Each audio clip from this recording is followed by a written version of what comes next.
Hey everyone, happy Monday or whatever day it is that you're accessing this. Welcome to week 4 of the course.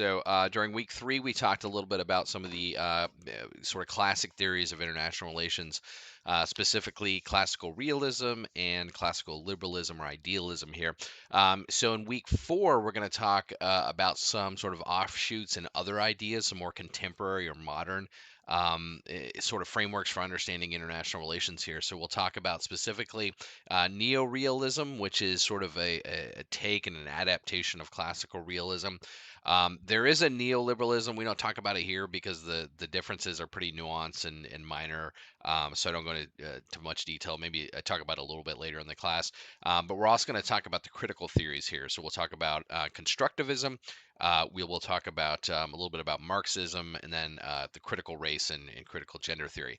Now, those may be terms that you may be sort of tangentially familiar with in the sense that things like critical race theory, for instance, are very much in the news right now.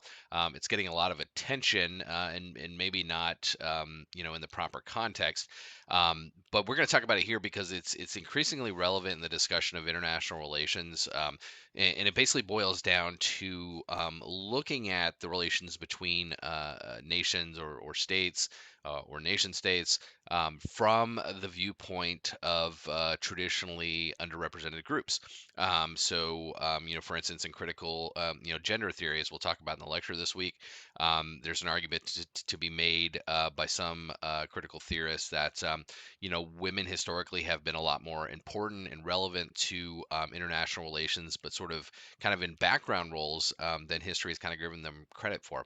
Um, it's funny. I joke in that lecture that in Florida I would probably be arrested for even mentioning this, and it's actually not really a joke. They've introduced a third degree felony for talking about this sort of stuff for at least for high school teachers. But really it's just trying to give you kind of an understanding of the basic tenets. I'm showing you different frameworks. For instance, when we talk about Marxism, certainly don't. This is not of an acknowledgement or endorsement of any of these perspectives here. I'm just trying to give you the framework so you can sort of evaluate them and use them as you sort of evaluate international relations in this class and kind of moving forward. So, in terms of things you have to do this week, you've got that lecture video there.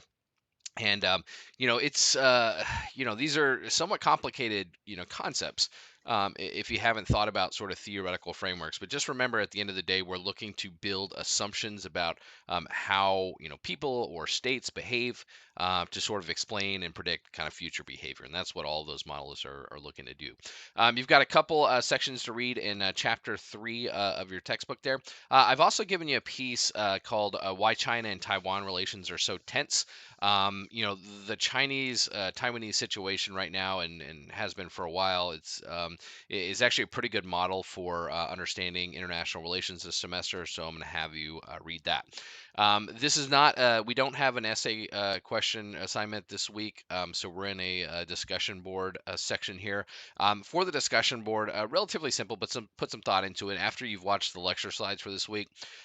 Look at the sort of themes that we've talked about: classical realism, liberalism, idealism, neo-realism, and then these critical theories, and just sort of give a sense of kind of which of these do you think most resonates with you. So which kind of do you feel like best sort of reflects the true state of sort of international states and their actions and kind of how they behave.